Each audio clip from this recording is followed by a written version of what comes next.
So hello again. I'm back talking about, the thing that I always seem to end up talking about.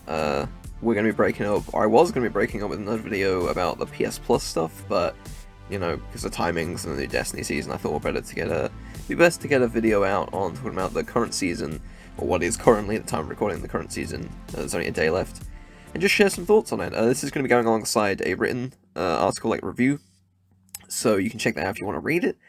But if you're here, I imagine you probably want to listen to it. But, you've got two options available. Obviously, this is unscripted, so it's going to be a bit different to what, the article's a little bit more articulated and a bit more thoughtful as I've gone through it, whereas this is just me following some notes and reading about the season. But to get into my actual thoughts, Season of the Risen, obviously, it started with Witch Queen, or it launched with Witch Queen, sorry, February 22nd. So just about 3 months ago 3 months ago yesterday, I guess, specifically. And I think, this is the third time we've had a season launch alongside an expansion.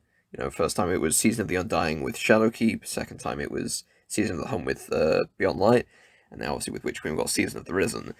And I think there's no doubt in my mind that this is the best launch season we've had, and I think by quite a good amount, sort of thing. Uh, I think Season of the Hunt was pretty underwhelming. There was some cool stuff in there, but it wasn't really that great overall. And Season of the Undying was their first proper season in this new seasonal model, so at least this new form of the seasonal model that we've got. So I think Undying did pretty well for what it was doing. I think Hunt was it was weird because the transition between Hunt and Chosen, it was totally different, and I was actually thinking, I wonder if that's going to happen with Season of the Risen and whatever Season 17 is. Bungie being very quiet about it. Uh, the fact is that the launch season for Year 4 with Beyond Light, Season of the Hunt, transitioned Season of the Chosen, and it was totally different. It was almost in some ways like a mini expansion. You know, so I'd be interested to know what kind of scale we'll be looking at for the Year 5 seasons. Obviously, we know we're getting 2 dungeons as well, so, well, 2 dungeons through the year, 1 dungeon next season, then a reprise raid, and then another dungeon, season 19. So yeah, I don't think Season of the Risen, it's not revolutionary, but I think it does represent this kind of continued effort that Bungie have been taking, of just kind of this effort of, telling a story, an ongoing narrative, and having a good amount of content and tying it all in together, and having multiple parallel storylines running alongside each other. And obviously the story for this season was shorter than what we're used to. We've been looking at 7, or I think they said that they plan to do 6 to 8 weeks of story, quest steps to sort of tell a story for seasons. And obviously this was only 4 weeks, but it wasn't really it's like you launch it alongside Witch Queen, and we still had an exotic mission that kind of tells us that so it only being 4 weeks, I don't really think was a terrible thing. I think at the time it sort of felt like it was over quickly, but in hindsight, I think it's been pretty well put together. Um, just quickly, I'm not really going to be talking about major spoilers here. I mean, it's unscripted, so who knows? But of course, we're at the end of the season now. I imagine if you're into Destiny, you've probably played everything. So if I do say something big spoiler wise, oops. But generally, I'm going to be trying to. I'm not going to be going into. This isn't to talk about the story. This is to talk about my overall thoughts, of course. But we'll see how that goes. And of course, we'll be talking about the seasonal content and mechanics there and things like that, obviously. So yeah, we got the main storyline. Unlike, well, Season of the Hunt didn't do this, but Season of the Undying sort of kind of did, where it tied the narrative into the expansion. Obviously, Season of the Undying, when the Garden of Salvation raid opened, the Vex obviously were drawn to the moon, and because of the pyramid and everything, and they worshipped the darkness or something like that. Uh, and that was kind of the link for the Vex invading the moon, but they didn't really do too much there, and it was still, the Season of the Undying was still kind of kept aside, and it was kind of a bit of a mixed bag. I think with Shadowkeep, it was kind of, in some ways I did like it. It was kind of like the moon's your main location, then you have the Black Garden with the raid, and they're connected a little bit, but they also feel quite different. I think the weird thing about it is it's that part was difficult because it was having the raid connected. It's kind of weird because you kind of don't.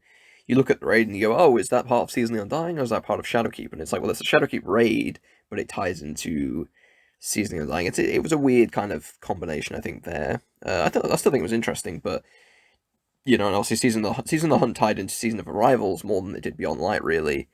Um, and obviously that's what kicked off the story for year 4 primarily. But here we actually get you're required to play the first 2 missions of Witch Queen to then start Season of the Risen's quest line, and of course those missions are free to everyone as well. So whether you're paying or not, sort of thing, you get that, and I think you also get the opening quest for the season. And see, I sort of was thinking you could kind of count those missions as they're Witch Queen missions, but you could sort of say, oh, they're kind of like Season of the Risen missions, sort of at the same time. Um, and then obviously that ties into the weekly ongoing narrative that we've had. But of course, that's about the Lucent Hive trying to sort of, I guess, either take over Earth or they're trying to attack, some bad guy, evil stuff. And that, because that ties directly into Witch Queen, there's kind of the sense that it feels like that expansion has ties into the main story, and then that seasonal story is then leading up to whatever's coming next. And it makes it way more understandable. Like, you can play those 2 missions, and then you can play the Season of the Risen content, and you can understand kind of what's going on. And then obviously that, I assume, will then, as I said, continue sort of beyond into the next season or whatever. And I just think it's something that they haven't really done, and it makes it way more interesting because it's almost like post-campaign content for Witch Queen. But of course, the narrative, they're technically 2 separate stories, so they're related or they're connected, but they're also separate. So and they run parallel. So there's kind of you could, if you wanted to, you could start Witch Queen and go and do the seasonal content, and having it set up in that way is really, really cool from a player's perspective of like, oh, play what you want, but also it's still connected to this overarching theme. So Witch Queen coupled with the seasonal content, and then if you include the raid, they kind of like, Witch Queen's that center point, and then that splits off into like 3 directions. You've got kind of like the end of the campaign and sort of the raid, but the raid kind of then shoots off into its own sort of story, and then you've got the seasonal content, which shoots off another direction.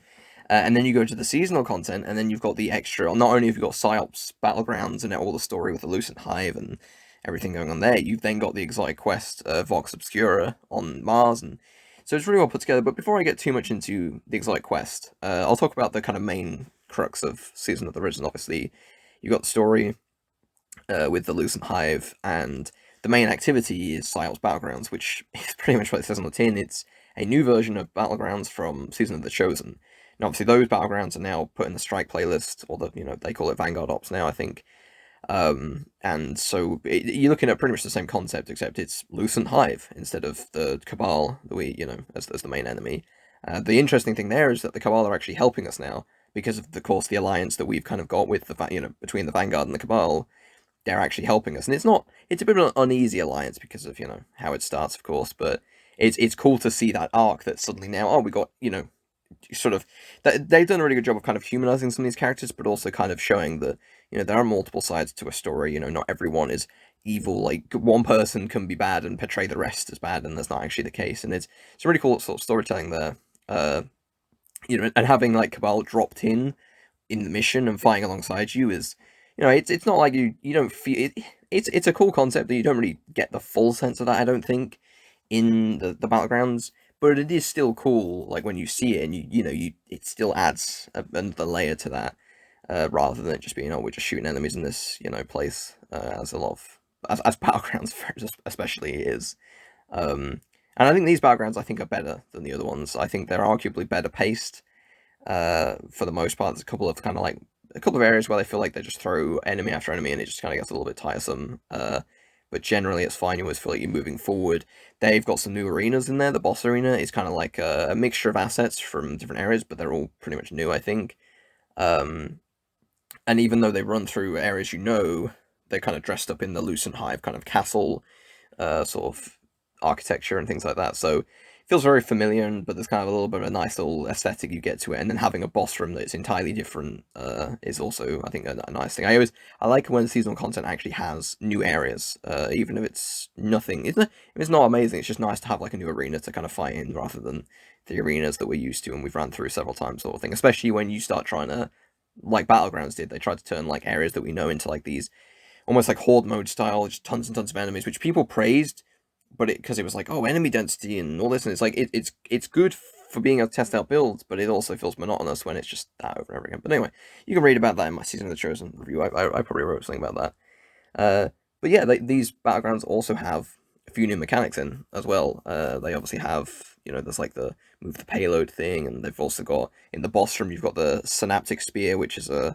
sort of a light suppressing spear that you can kind of like, you have a teleport ability, kind of like Blink.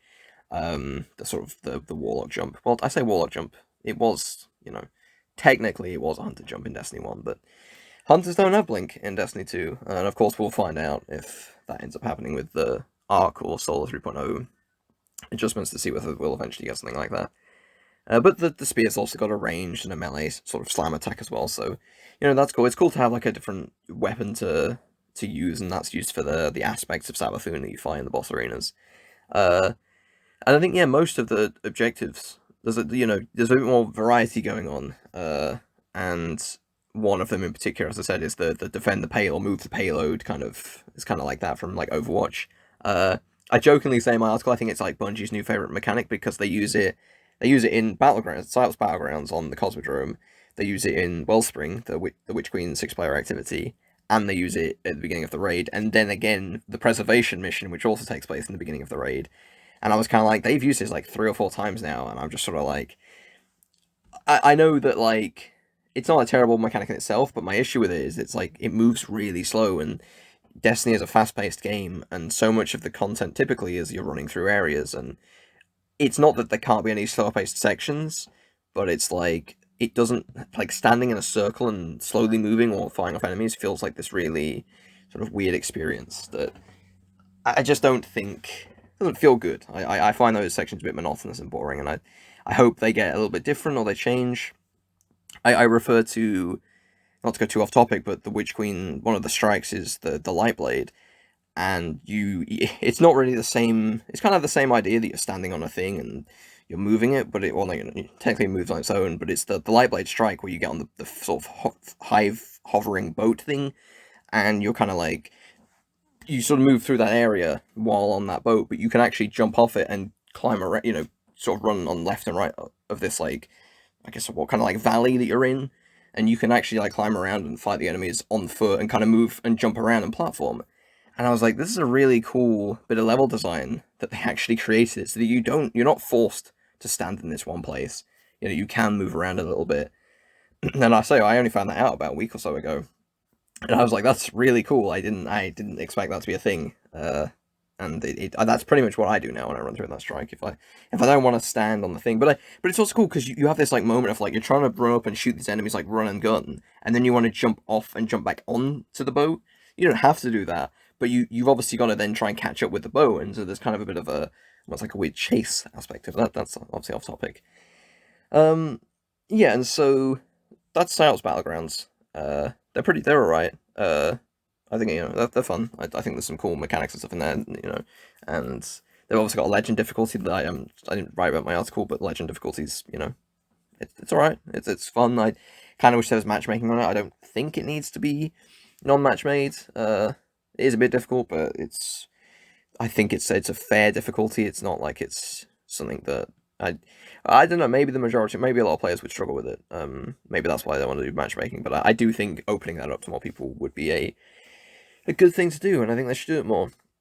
So yeah, outside of that, you've obviously got the exotic quest, Vox Obscura, and that is part of a separate plot thread that you're following, or story thread, or whatever, that you're following with Kyatul.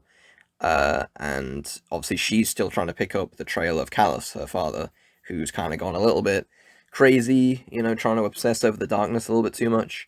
And he was last mentioned again in Season of the Chosen in the Presage mission, where obviously we explored the derelict ship, the Glykon, which was near the anomaly that was created when Mars was taken away by, we assume the darkness took it away, but of course I think Savathûn suggests that she did, so, who knows about that. But it's a bit of a spooky mission. It's kind of like Dead Space. It's a lot of cool different vibes. It's a very good mission. I think it's probably one of the best missions in Destiny, and you can't play it in the game currently, obviously because they've taken it out because of the DCV. It's a shame, but yeah, we're kind of continuing on from that, and we're sort of investigating this propaganda transmission that comes from Mars. Obviously, Mars has come back, and we don't fully know why. and the game says that this transmission is saying that some kind of group or something threatens to quote threatens to destabilize the Vanguard's Cabal allies.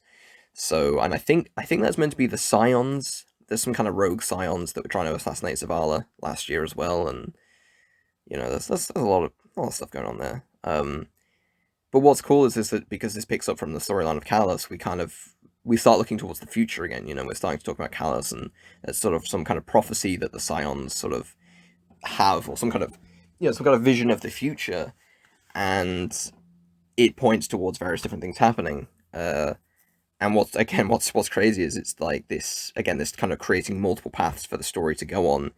Something that it's just crazy to think Destiny's doing this, because years ago we were kind of in a place where there were moments of the story being good, but it was kind of just like, almost felt like an afterthought. But now it's like probably the best part of the game. I think in terms of consistency and the potential, it's probably one of the better parts of the game for sure. And it's that improved, that kind of storytelling that they really got a hold of and started changing, and in having these like extensive narratives running each season last year. They've really like amped it up to a level that I don't think I actually ever anticipated. I think the story, and they're taking that seasonal model and they're making great use of it. I think the worst part of the game at the moment is the DCV, with a lot of that content kind of going out of the game. But when it's actually in the game, and that year and the rollout of seasons and stories is really good. And so the mission itself, in terms of gameplay, it's a timed mission, or it like has a timer, and then when you beat a certain part, it then resets the timer to like for the next encounters or whatever. And there's obviously a master difficulty version. Of course, it's an exotic quest. You get the dead messenger exotic grenade launcher, which can alternate between 3 different elements, and it's like a wave frame grenade launcher. It's very cool. Really cool with volatile rounds, because you can just blow stuff up with the void. And again, the fact that it has arc and solar, it basically means that grenade launcher is probably going to be relevant for the void, arc and solar 3.0 when we get them. But yeah, the mission itself, it because of the timer, it promotes a bit more of a sense of urgency than most Destiny content.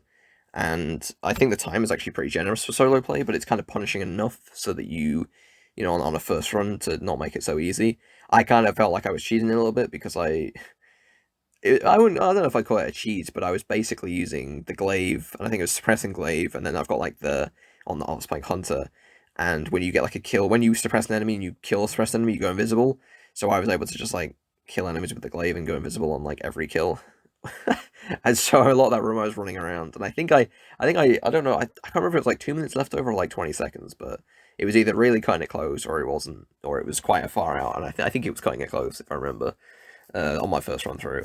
And another thing about it is it's got some vehicles in there as well, which we don't really see vehicle combat in Destiny much, so it's nice to have that kind of show up again. Again, it's variety, it kind of, different pace, and it's almost, I don't know if there was ever vehicles in the Destiny 1 Mars mission, so maybe it's kind of like a throwback to that, but we go through some Destiny 1 Mars areas, which is really cool, and I think it ends in an area that isn't from Destiny 1, it's kind of a new area they've thrown in for D2, which I think is always cool. I think it's cool when they're bringing back new areas, or sorry, they're bringing back old areas even, and then they kind of add in new areas as an extension to that. I think that's always interesting, you kind of, because it is, you're kind of going in a place that's familiar, but you're sort of discovering things that you obviously didn't know were there or whatever. Well, I say didn't know were there, but added later, but whatever. And yeah, there's obviously the massive difficulty for the upgrade, the catalyst for it. I think it's mostly fine for all of the standard like parts of it, but the vehicle combat, I find it's just kind of frustrating. It gets quite chaotic. And of course, high difficulty means you die quicker and things like that. And the vehicles seem to be quite weak, so it's kind of a bit of a mixed bag, I think.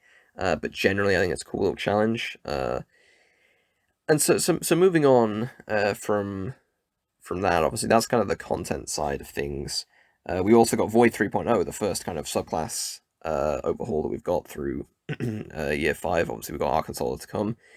And this puts Void in line with Stasis, with aspects and fragments that you kind of use to customize your abilities. And something that's great about these systems is that they're embracing keywords and verbs for the first time, and I don't want to say for the first time, but just in a way that's like, we've always had things like suppression and weaken, but they've never really felt like parts of things that you can do consistently, or they've been kind of like oh, this thing does this thing, and you've got to you got to build for it. Whereas now it feels like they're intrinsic parts of your subclass. And then of course there's new things like volatile rounds, which obviously we've had volatile in the game, but volatile rounds are for void weapons, and you can tag enemies with them and actually shoot them. They're kind of void explosive, kind of gets bigger and bigger, and it either blows up when you deal enough damage or when the enemy dies. And so that's suddenly adding this new kind of element, and that it kind of makes you think about, oh, if I use void weapons, here's a bonus I can get for these. Again, and it's this kind of it's opening up this build crafting to like this level that we haven't seen before, and it's really great. And I think the biggest downside is that these abilities are extremely powerful, kind of very similar to stasis, and that applies for both PvE and PvP. And I can't really talk too much about PvP, but I've heard a lot of people kind of having issues with lots of overshields and invis hunters running around. But obviously I play a lot of PvE, and from where I come from, I feel like there's a significant difficulty problem that the game's getting, where it's becoming a bit too easy. It's easy on the lower end, or like the day-to-day kind of seasonal content end, but then it's really kind of restrictive on the high end, particularly when you're offering so much potential and you're kind of inviting people to be like, come on, think about how you're going to build for this, and then on the other end, you're just letting you melt everything. It doesn't really feel like there's a proper. It's obviously I said high end is too restrictive, and because it's too restrictive, you kind of can't build. You can't really build for that high end properly when you're restricted. And then on the lower end, I said it's too easy. So I made a video about this, discussing that into great detail. Probably better than what I've just kind of rambled on a bit there. And yeah, it's I hope it's something that they're thinking about. It must be. It's got to be something, because I again, it's like I'm not, because I had a couple of comments on that video that I made, and people were like, "Oh, do you just want the game to be always difficult? It can't always be Grandmaster. If you want a hard game, go play Dark Souls." And I was like, that's not really the point. Like, no, what I'm saying is, like, I want to play Destiny, and I want a more challenging Destiny that's actually making me invest into its systems. And I don't think that's not me saying, it's not incorrect. And I don't think it's a negative either. It's basically, it's like, what's the point of having these systems if you're not going to want players to engage with them? And when you're restricting people so much on the higher end,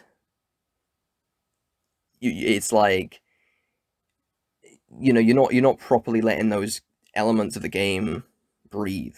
You're not letting that build crafting, and they're going on about, you can build craft and do all this kind of stuff, and it's like, you can, but like in higher end stuff, it's difficult, and in lower end stuff, it's basically not even needed, because you just melt everything anyway. But that's it. You can check out that video. That's a bit of a better, example, a sort of discussion of how I feel about that more in depth on both ends of the spectrum. But I think in themselves, and I assume this is what we're going to expect with Ark and Solar, which is really great. But in themselves, these Void reworks are great. And I think this build crafting kind of direction that the game's heading in is really exciting, and I'm interested to know where it's going to go. And of course, Stasis was kind of what kicked that off. So yeah, I'm going to move on now to some of the rewards, some of the gear that you can kind of chase, and just kind of some general thoughts about those. I'm not going to talk too much about like weapons and things like that, but obviously Destiny's kind of over time become more about choice and kind of getting the gear you want, and not relying so heavily on RNG. Obviously we've got weapon crafting now, we've had Umbral engrams, they're kind of in that direction. But while I'll get into in a minute how I think weapons are being diversified, but I do want to note that Bungie keep adding very stat and damage boosting perks pretty much every season. There's some fun combos you get, like, stats for all and one for all, but so often, like every season, we're getting new ways to deal damage and get reload perks. You got like Perpetual Motion, which is like a movement-based one. You've got Compulsive Reloader, which is probably my least favorite perk in the game. I think it's awful. Personally, I think it's like one of those that, like, I'd probably use it because it's new, but I don't want to use it really at all because it's just not very, or it doesn't have much utility. And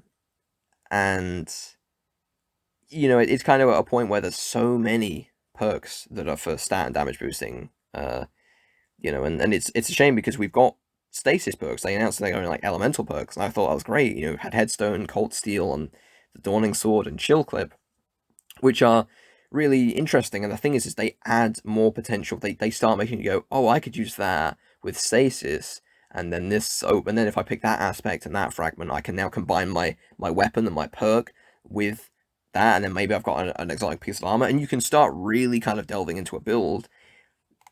But that's like the only example, and everything else, and pretty much everything else that people want are damage and reload based perks, or stat boosting perks, or whatever. And obviously that changed a little bit for PvP, but again, PvP has a probably even smaller number of things that it can pull from, because obviously it's got all these things going around, all these different abilities and weapons that you can use, but it's not really it doesn't have that expansive sandbox that the PvE side is going to have, in the same way.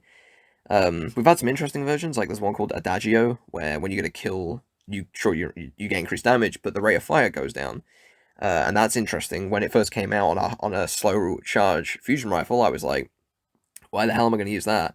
But then when we get this season and there's like a couple of like high rate of fire weapons like auto rifles and sidearms, I was like, oh, that sounds interesting, you know, because of course if you've naturally got a higher rate of fire, that increased damage and slower rate of fire from Adagio would be, interesting. And then of course there's something, one of the other perks I quite like is called adaptive munitions, but that's basically a way to just circumvent match game. I haven't properly been able to test it, but if that works the same way, if that just literally is where you can just shoot any shield and it does more damage, regardless of the element, then we hit a point where it's like, okay, so that's a good perk to hunt, but it's like, again, it's just like, maybe match games should go, and maybe this could be used elsewhere. Like, maybe this is what I mean. That there's a lot of different, but again, that goes into the difficulty discussion, so we'll get to that later.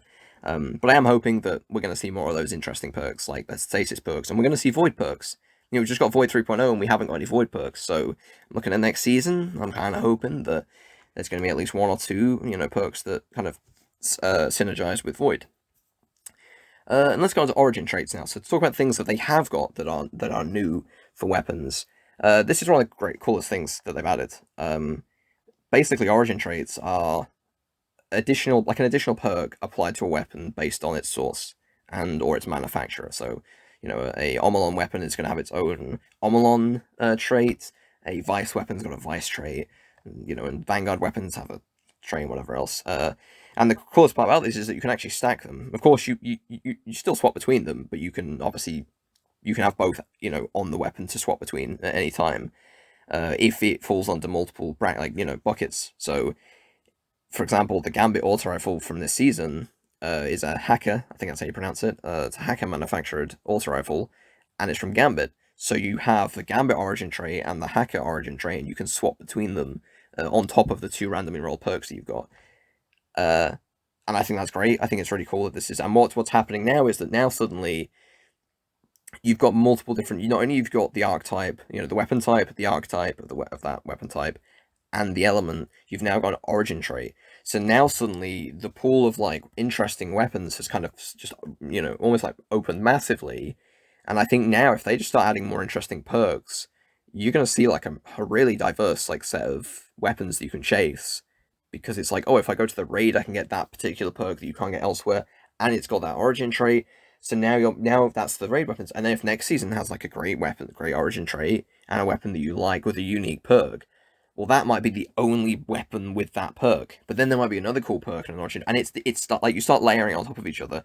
I don't know how sustainable that is, because like I would imagine being a Bungie and trying to come up with all these different ideas seems a pretty challenging job. But we'll see how it'll play out. But I'm hoping that's kind of the next direction. They've already got stasis perks. Let's get to void perks, and it adds hierarchy of weapons. In terms of the quality of them. So and I think one thing I was thinking is it's a shame the 30th anniversary weapons missed out on this, because I was like, they literally came out like 2 or 3 months before Witch Queen, and I was like, it would have been cool to have given them some kind of like nostalgic kind of extra bonus. I'm kind of hoping they do update those again.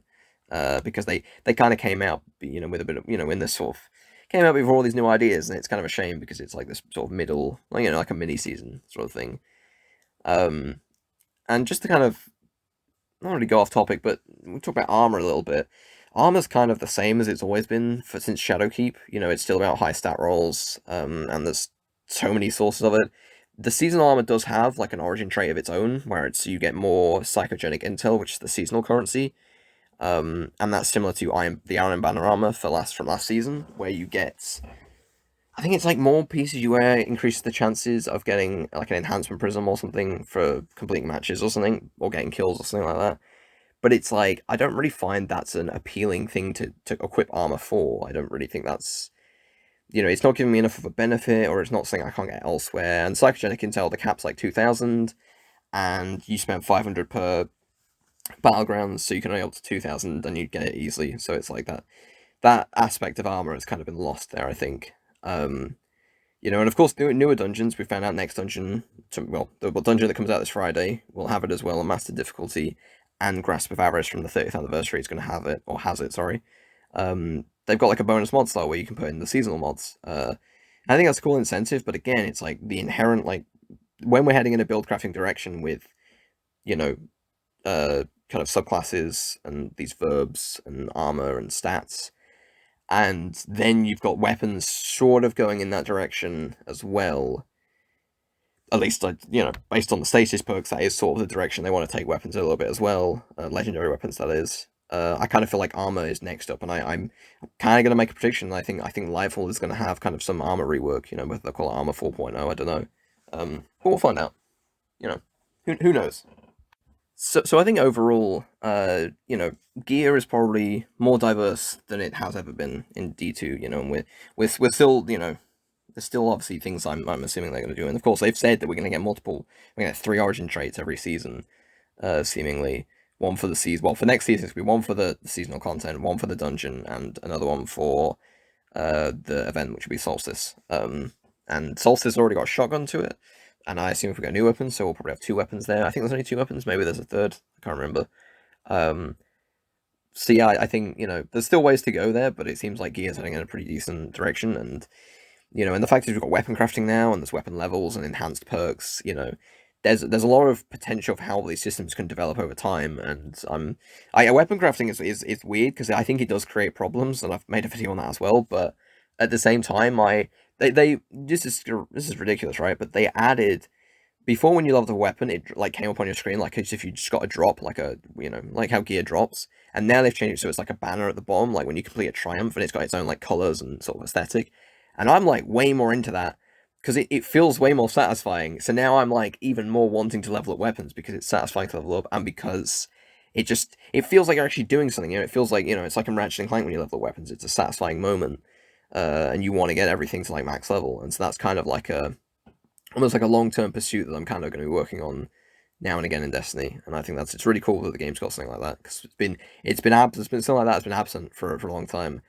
And just a quick quick note, kind of a quality of life thing, but the seasonal artifact allowing you to unlock all mods just completely, entirely, that's probably one of my, like, low-key, my favorite change for Season 16. I think just having, like, a seasonal skill tree, basically, is how I envisioned it at first, and it wasn't like that, because you were locked to 12 for some reason, and it took 2 years, I think. Because it came with year 3, came with Shadowkeep in year 3, and we got it at the beginning of year 5. So after 8 seasons of that, we're now able to unlock all 25 mods just as we earn XP, and it's way better, because now you actually start those mods that's like unflinching auto rifle aim that's for a cheaper cost. You actually start, you might use it now because it's actually there, and it kind of, again, it opens up more of that potential of build crafting, and it's just a great change, and I'm glad they did it. And so, kind of just before we wrap up, I'm going to quickly give a few thoughts on Guardian games, since that kind of happened. I actually don't like Guardian games. That's kind of been my general viewpoint on Guardian games the past 2 times. But this version of it has actually been kind of fun. I actually think they've done some cool stuff, and there's some neat ideas here. There's more of an enforcement of a competitive theme with, they've said that if you get to like the top 10% of players, I assume every week you get an emblem at the end to kind of represent that, and I think that's a cool thing. I need to go and do that with last strike. I'm top 20% at the moment, so I'm hoping I can just quickly get that in today before the new season starts. That'll be nice.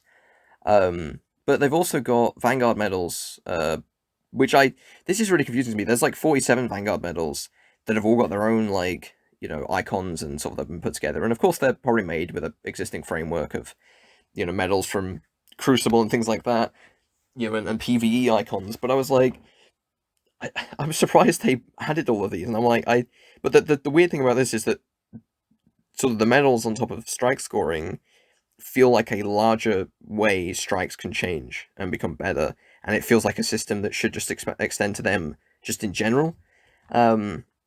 So I hope that happens, but then it's like, oh, but that kind of feels like a special thing for Guardian games, so I don't know. Uh, there's still the contender cards things, which are basically like bounties. People complained about this for the past 2 years, and this year I've pretty much seen nothing about that.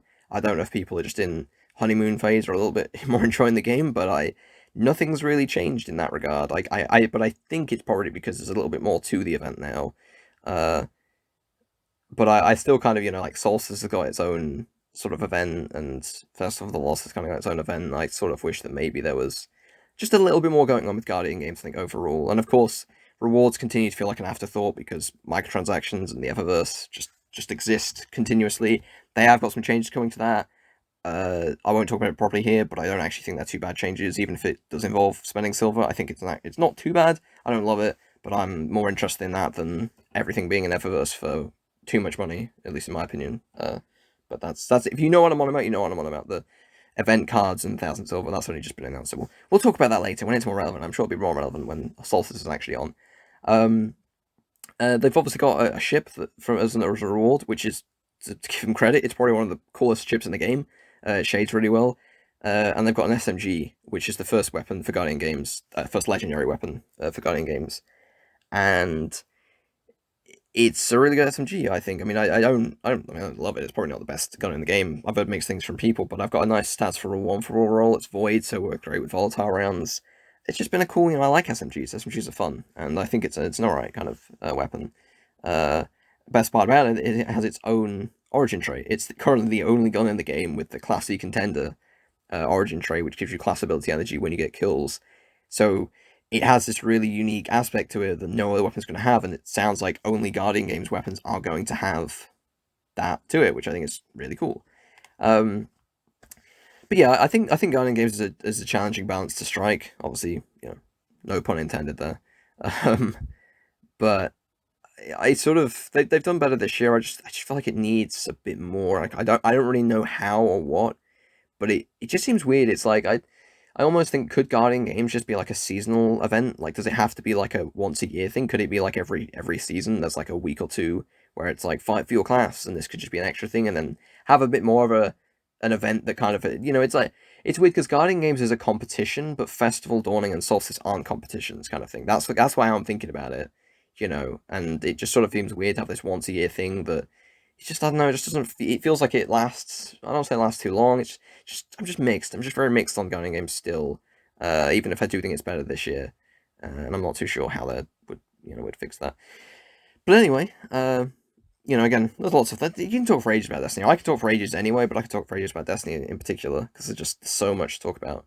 Um, but to give sort of an overall thoughts on this season, uh, as I said, I think Season of Risen is a pretty great season. It continues this consistent quality that Bungie have put out through year 4, and we're seeming. Hopefully we're gonna get that through year 5. We've got more content with the dungeons, a new PvP map, Iron Banner overhaul, Rifts coming back, a lot of cool stuff that we seem to be hearing about, and Bungie being really tight-lipped about next season as well. And who knows what's going on there? But Risen isn't like Season of the Risen isn't brimming with content. Like, it's not got tons and tons, but it's got a lot there, I think, for what it is, and I think it by far it's the best season alongside an expansion.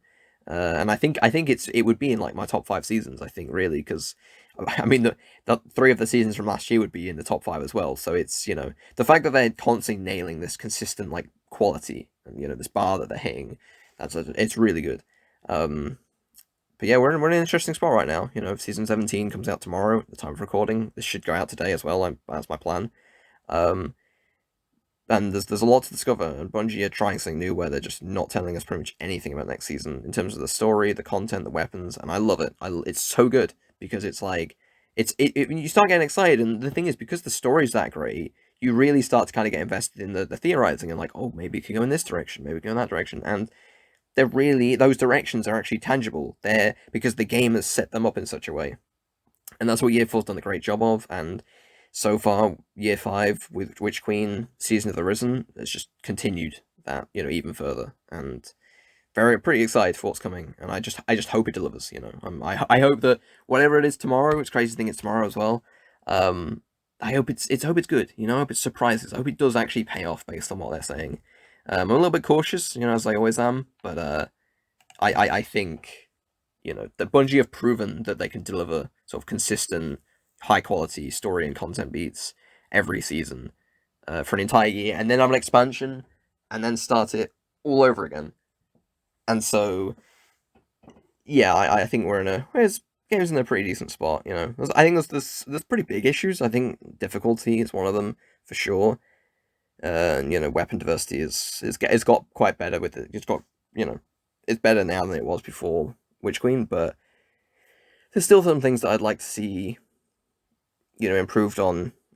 But and then I actually wrote a really critical piece that I haven't posted yet. I'm thinking I'm gonna throw it up alongside this stuff.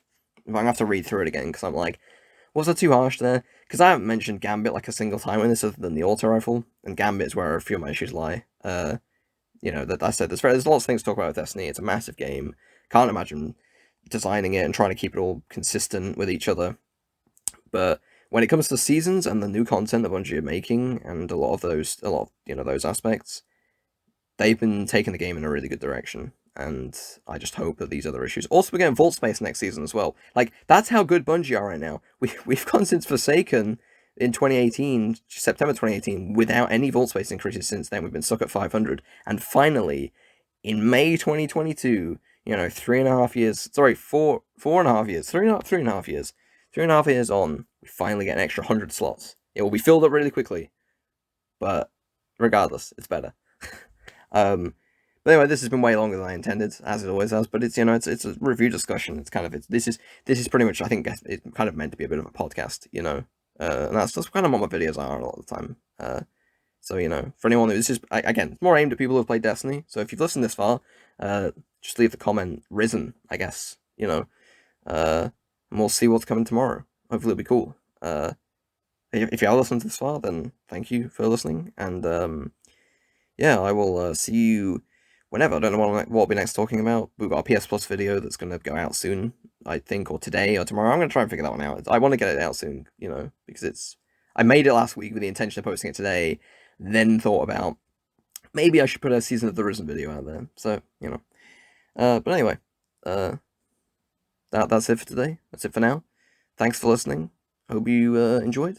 Hope you enjoy Season 17 tomorrow. Hope you enjoy Destiny. Let me know your thoughts on this and everything else. All things Destiny and everything else on my channel or whatever else. I'll leave some links in the description as well for relevant things if you want to check them out. Some other videos, some other Destiny stuff. Including the article if you want to go and read some more thoughts. But yeah, thanks for listening, and I'll see you later. Ciao, ciao, ciao.